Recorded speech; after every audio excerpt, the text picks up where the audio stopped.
Hi, I'm Nathan Nosnik with the Grace Company, and I'm excited to be back with you today. I would like to talk specifically about attaching the fabric to the Q-Zone hoop frame. Again, you can watch, we have videos that talk more specifically about putting the fabric on, but I'm going to go ahead and attach the fabric to the frame. I have a little bit of an extra backing. This allows us to not have to use leader cloth, and I'm going to use this part to attach it to the frame. I want to make sure that my machine can go all the way to the side and that it doesn't hit the edge. So I do know that this is good on left to right. And I'm also now just going to clip the fabric on the top and again make sure my fabric is nice and prepared, ready for quilting.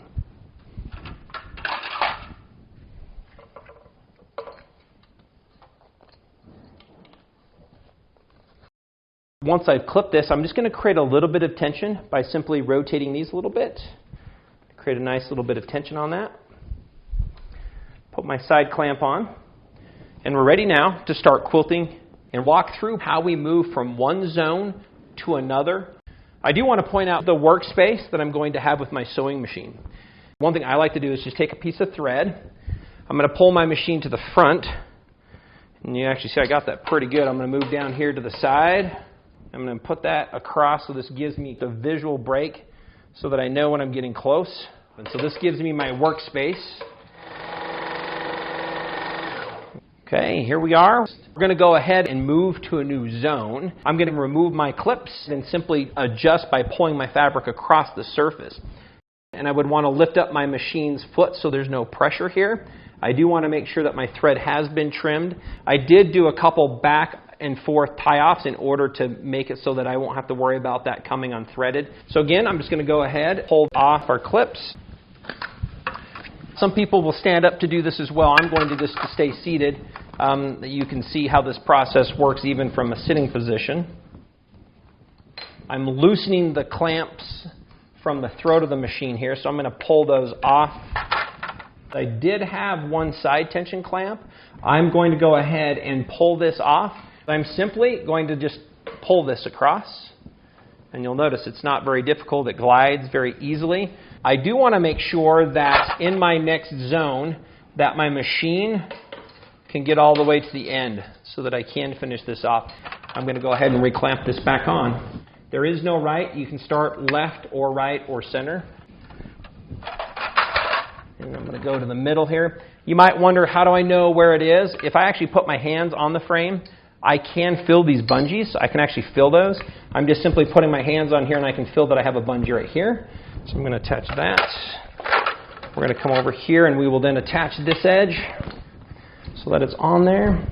We'll place the two front clamps back on. How I do this, again, is an open hand, so I'm not necessarily clamping or putting a lot of pressure. I simply will just push down. It'll pop on. We'll move over here. Same thing. We'll add a little bit of tension like we did when we put that quilt on.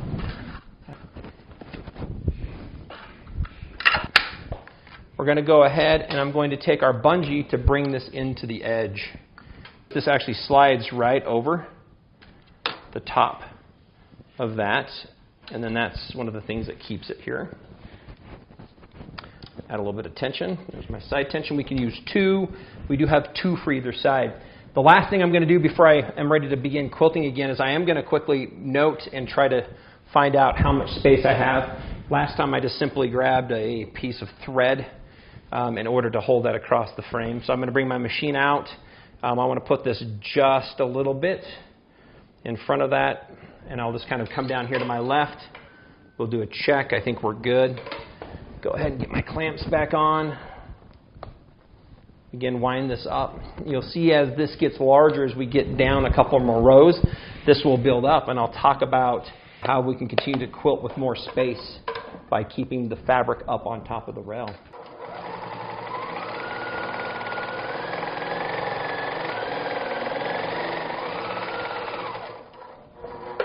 I'm going to go ahead and do a couple back and forth stitches, and we're now ready to move to the next section. I'm going to go ahead and shift it and re-roll the fabric in order to move to my next area.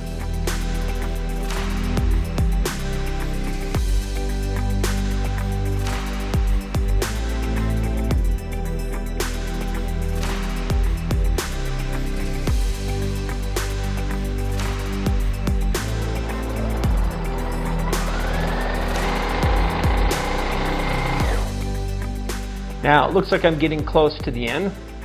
I'm going to go ahead and do a tie off here, but I'm ready now to go ahead and shift the fabric again and move to the next area.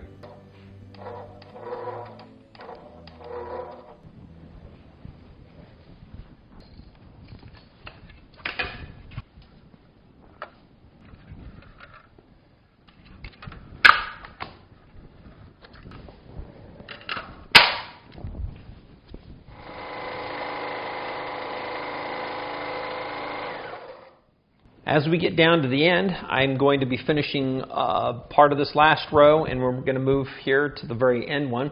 I did pin base the bottom of this once I now have it up on the surface so that I can hold it in place.